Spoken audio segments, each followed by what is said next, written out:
set and enforce a limit on how many immigrants we admit each year, and that means all cannot be accepted. This does not mean they are bad people or that our nation disrespects or demeans them in any way. It means we are properly enforcing our laws as Congress has passed them. It is with these principles and duties in mind, and in light of imminent litigation, that we reviewed the Obama administration's DACA policy. Our collective wisdom is that the policy is vulnerable to the same legal and constitutional challenges that the courts recognize with respect to the DACA program, which was enjoined on a nationwide basis in a decision that was affirmed by the Fifth Circuit Court of Appeals. The Fifth Circuit specifically concluded that DACA had not been implemented in a fashion that allowed sufficient discretion and that DACA was foreclosed by Congress's careful plan, close quote. In other words, the immigration law that Congress passed foreclosed this possibility of DACA. In other words, it was inconsistent with the Constitution's separation of powers. That decision was affirmed by the Supreme Court on an equally undivided basis. If we were to keep the Obama administration's executive amnesty policy, the likeliest outcome is that it would too be enjoined just as was DACA. The Department of Justice has advised the President and the Department of Homeland Security that the Department of Homeland Security should begin an orderly, lawful wind down, including the cancellation of the memo that authorized this program. Acting Secretary Duke has chosen appropriately to initiate a wind down process. This will enable the Department of Homeland Security to conduct an orderly change and fulfill the desire of this administration to create a time period for Congress to act should it so choose. We firmly believe this is the responsible path. Simply put, if we are to further our goal of strengthening the constitutional order and the rule of law in America, the Department of Justice cannot defend this overreach. George Washington University law professor Jonathan Turley, in testimony before the House Judiciary Committee, was clear about the enormous constitutional infirmities raised by this action. He said, quote, in his testimony, "In ordering this blanket exception, President Obama was nullifying part of a law that he simply disagreed with. If a president can claim sweeping discretion to suspend key federal laws, the entire legislative process becomes little more than a pretense. The circumvention of the legislative process not only undermines the authority of this branch," he's referring to the legislative branch, "but destabilizes the tripartite system as a whole." So this is not a little matter. Ending the previous administration's disrespect for the legislative process is an important first step. All immigration policies should serve the interests of the people of the United States, lawful immigrant and native-born alike. Congress should carefully and thoughtfully pursue the types of reforms that are right for the American people.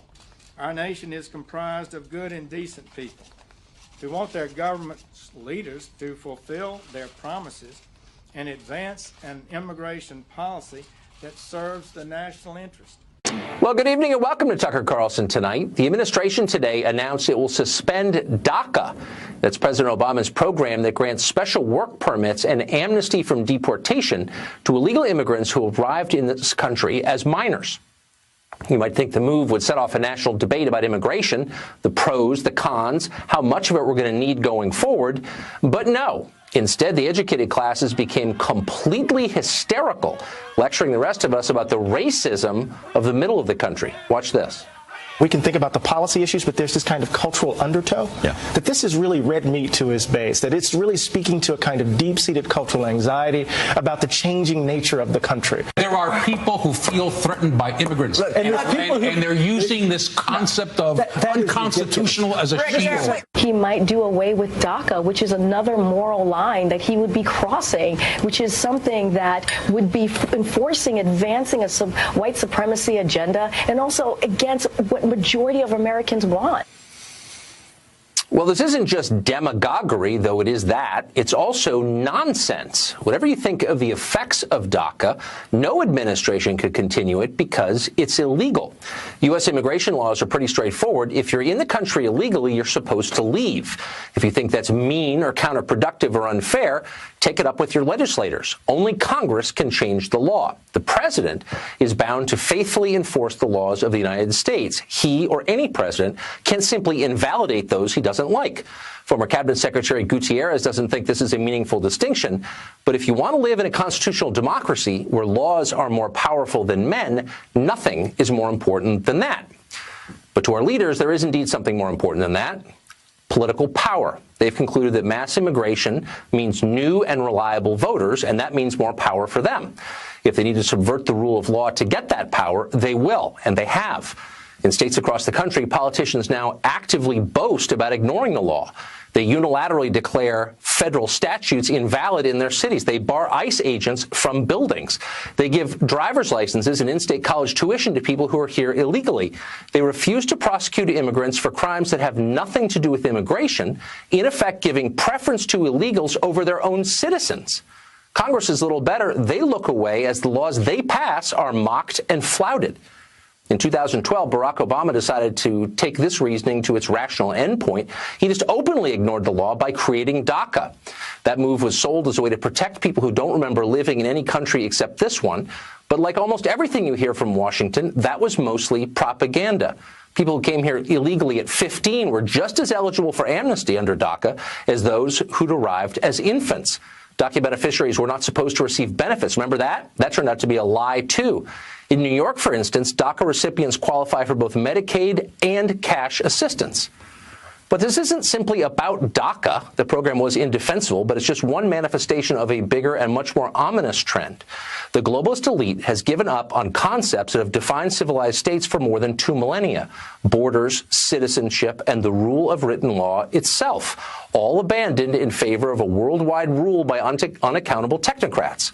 Just today, former Washington Post reporter and proud illegal alien Jose Antonio Vargas posted a picture of his fake Social Security card on Twitter. His fellow clever people applauded. They're not pretending anymore. Watch this. No border, no nation. Deportation. No border, no nation. Deportation. We need to make it clear that immigrants and immigration are here to stay. You're about to graduate into a complex and borderless world. Secretary Clinton said this, take a look, quote, "My dream is a hemispheric common market with open borders sometime in the future." Is that her dream? Is that what she wants? Open borders, an open market? Yeah, Jake, I'm glad you asked it that way, because I don't think we can dignify documents dumped by WikiLeaks. Right, that's fair. Is this document then, is it accurate? Did she tell Brazilian bankers that I have no way of knowing that. I have no way of knowing. Well, you could ask her. Yeah, she did, in fact. By the way, nobody was talking like this 10 years ago, at least in public. This is all happening pretty fast. So it might be worth pausing to think through the consequences of these new attitudes. Borders, laws, citizenship, they're big things to give up, especially when they're done by executive fiat without giving a vote to the masses who have to deal with the actual consequences of these changes. When you refuse to control your borders, you're saying that the country doesn't belong to its people, but to the whole world. When you give away citizenship to anyone who wants it, you're saying that citizenship isn't worth anything. Is that really our position now? Congressman Henry Cuellar is a Democrat from Texas, and he joins us tonight. Congressman, thanks for coming on. Thank you so much. It's been a good time talking to you. So what's your position on this, that the United States should always allow minor illegal immigrants to stay in the country and to get amnesty and then citizenship, or that they should be deported under certain circumstances, or what are the rules that you're pushing for here? Well, first of all, I don't believe in open borders. I think any country has the responsibility to enforce its laws. No ifs, no buts about it. Number two, the question that we have before is, when we talk about dreamers, are we talking about we have a problem with the implementation of this? Should it be the executive? It should be Congress? Or do we have a basic issue with the public policy? In this case, we're not talking about criminals. We're talking about kids. The average age of them were brought over here at the age of 6. They're now 26. The average age. We educated them. So what do we do with those individuals? Do we use prosecutorial discretion to look at those kids? And I think we ought to look at what's in the best interest of the country. Okay, it's a tough question, and nobody's saying it's not a tough question, and that's why we're having this conversation. But by acting or by explaining your position, you're setting a rule that people can look back at and say, oh, there's the rule. So what is the rule? People are going to continue to come here underage, are going to be brought here by their parents for a long time to come. And what should we do with them? Should we always let them stay if they're under 16? I mean, what do you think we should do? Well, first of all, again, we start off with a basic premise. Every country has to enforce the laws at the border. That's it. Second of all, let's look at But we're not enforcing the law. Hold on. If we're going to enforce our laws, then we say, I'm sorry, you got to leave. Leave now. I mean, that would be enforcing our laws, but we're not doing that. Right. Then we look at the circumstances. That we have an individual that violated the law. The parents did that. No ifs and no buts. They did that. But are we going to punish the kids because of the sins of the parents that they committed 20 years ago? We educated these kids. We spend millions of dollars educating these kids. I get it. And I'm not, by the way, I'm not minimizing what you're saying, because I think these are real problems, and they are. But I'm just wondering, like, going forward, this is going to happen a lot. Every year for decades, anybody who makes it across the border with children in tow, by the standards you're articulating, gets to stay. Is that what you're saying? And if that's not what you're saying, then under what circumstances are we willing to say, leave? Well, we're talking about these kids have been here for, some of them for 20 years or longer. Now, when it comes into those newly recent individuals, I think we got ICE already working on that to make sure that we enforce the laws on those recent immigrants that have come in. But if somebody's been here 20 years or so, they got here, they've been educated. We spend money on getting them educated, going to college. Some of the military, members of our military, some of them are teachers. What are we supposed to do? Just go ahead and throw them out? Well, here's what we should do is be clear with the rest of the world what our rules are, because otherwise we're going to draw, and we've done this before. DACA did it in 2014. It drew a ton of families from Central America. GAO found that. What are we telling the rest of the world? That as long as you hide successfully from ICE for 20 years, you can stay? I mean, what's the time limit? How long do you need to evade the law before we